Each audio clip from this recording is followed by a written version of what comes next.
Okay, so one thing I want to show you that you can do is resize the disk. Now we're using that ext4 file system format, and they say that if we resize your disk, that we don't have to restart or do anything or resize the partition. So what I'm going to do here is I'm going to resize one of our disks. I think what I'll do is I'll resize the boot disk, and let's go ahead and see if we can do that. So there should be an option here to edit it somewhere. And if it's not in here, then we can probably modify it on the VM itself. So updating the architecture of a disk that is attached to an instance as a boot disk is not supported, which is totally fine as we don't plan to do that. Generally, when you're resizing disk, you probably don't want the server to be running, but I don't care. I'm going to go ahead and do that.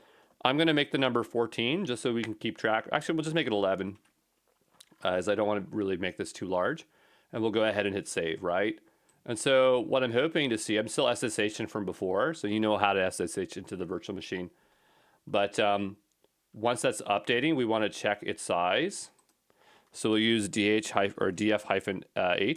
I believe. And so this will help us understand its size. We can also run that other line that we've been running quite a bit. I think it was showing sizes there as well, right? LSBLK.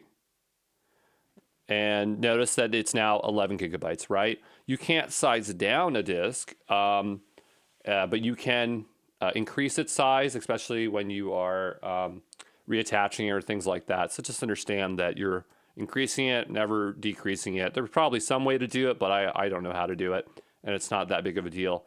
So that is as simple as that. I'm just going to close that tab out. We're going to continue on to learn things about this. So I'm leaving this infrastructure up, okay?